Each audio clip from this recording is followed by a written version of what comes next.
New developments in the sudden death of actress Hayden Panettiere at the age of 36. I was just a mess, and there was nothing that I could do to fix it properly. I don't want to live in a world where he doesn't exist. Cardiac arrest. Overdose. CPR is in progress. Just 13 weeks before the news broke, she sat for interviews promoting the book she had written about the years that nearly undid her. She spoke about the early pressure that began before ordinary memory, the loneliness that made dangerous relationships hard to leave, the postpartum darkness that arrived after she became a mother, the substances that once felt like the only available relief, and the slow, imperfect work of rebuilding a connection with her daughter. Horrible cycle for years of battling depression and anxiety and alcoholism and substance abuse and me just trying to find my way back, my way out of this darkness. The conversations carried the tone of someone who had finally decided the private history needed to be owned in public rather than left to external fragments and assumption. Then the reports arrived that stopped the forward motion cold. What does it mean when the person who had just begun to narrate her own survival is suddenly absent? How do the patterns set in motion by extreme early fame continue to exert force long after the first rolls end and the first applause fades? And why does the distance between a publicly articulated reckoning and the final, private silence still feel so difficult to bridge? If you want accounts that stay with the full arc of a life, rather than the speed of the breaking news cycle, subscribe right now. Most viewers who pass without that step never return once the first wave of coverage moves on. This channel remains with the human continuity rather than the headline alone. One click keeps you inside it. She was placed in front of cameras before ordinary memory begins. Commercials started when she was still an infant. By early childhood, the professional schedule was already dense enough to crowd out the unstructured time most children take for granted. The transition into narrative roles arrived with the same relentless momentum. A supporting part in a major sports drama introduced her to wide audiences alongside established stars. The voice of a determined young character in an animated film reached global viewers and became a touchstone for a generation. Then came the television role that fixed her in the cultural memory with unusual force. A high school cheerleader whose body refused to stay broken, whose apparent invulnerability became both plot device and emotional center. The slogan attached to that character entered the wider language. The visibility that followed was intense, sustained, and largely beyond her ability to modulate or step away from. Later work demonstrated range and professional continuity. A central role in a music industry drama allowed her to explore ambition, the management of public image, and personal unraveling with a different emotional texture.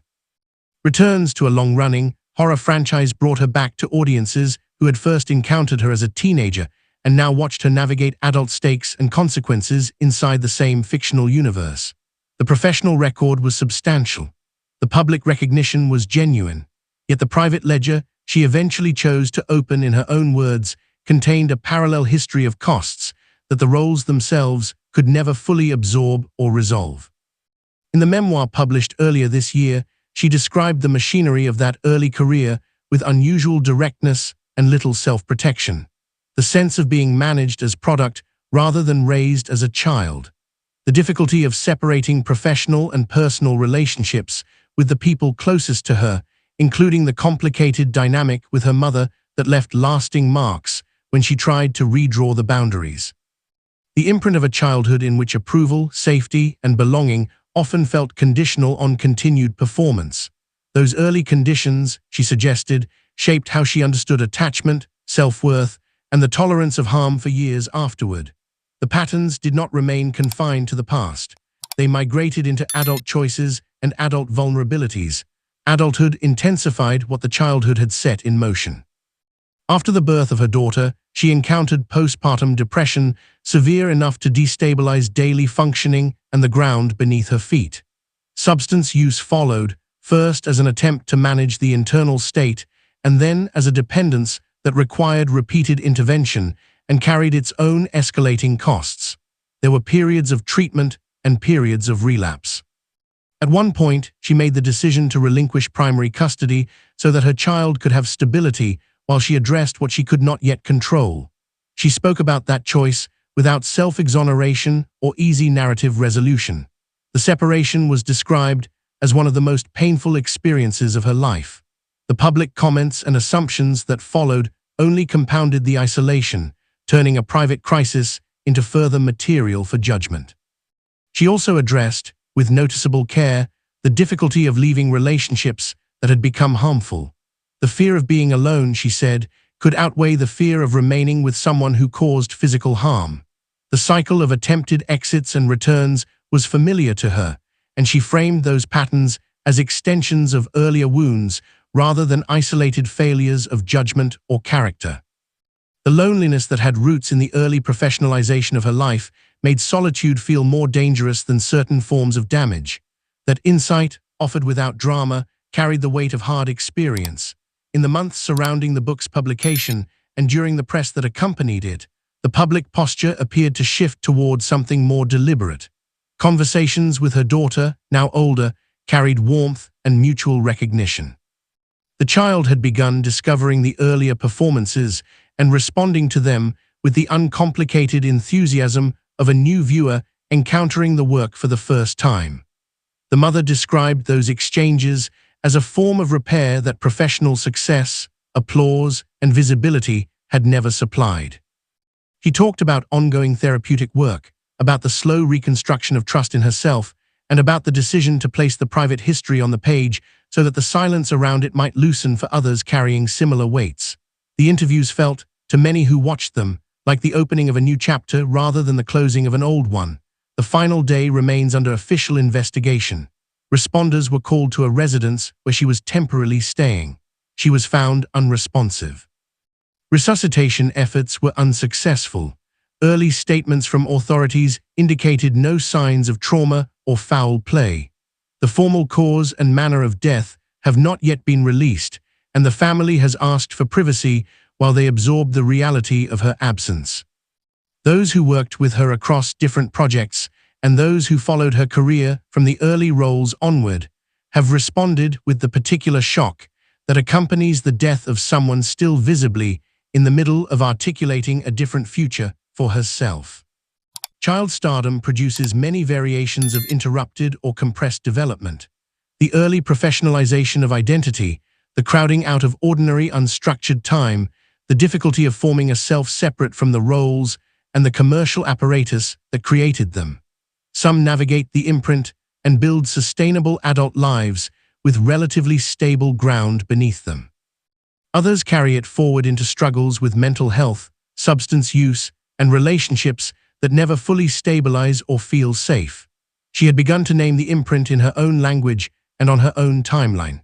The memoir and the accompanying interviews represented an attempt to reclaim authorship of the story rather than leaving it to external fragments, tabloid cycles, and other people's assumptions. What remains is the body of work that first made her visible to the world, and the more recent, deliberate effort to speak about the cost of that visibility.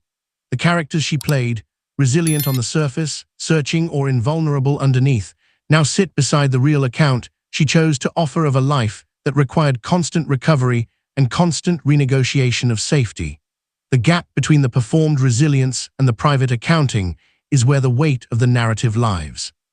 It is also where the recent public conversations had begun to create a bridge. The news arrives while the conversation she started is still unfinished. The book is still new. The interviews are still recent enough to feel like an open door rather than a closed archive. That timing sharpens the sense of interruption into something almost physical. A woman who had spent years inside systems that treated her primarily as product had begun to describe herself, carefully and in public, as a person still in process. The process has been cut short without warning. In the days and weeks that follow, the public remembering will move between the roles that defined her image for millions and the candor of the final interviews in which she tried to name the cost. Both deserve sustained attention. The fuller measure of the life may ultimately lie in the distance she tried to travel between the child placed in front of cameras before she could consent and the adult who decided the private history needed to be spoken in her own voice. That distance was real. The effort was visible and deliberate.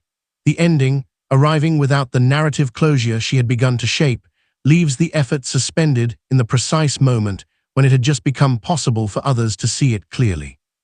The work of understanding what that effort cost her and what it might have made possible had it continued now belongs to those still here who choose to look carefully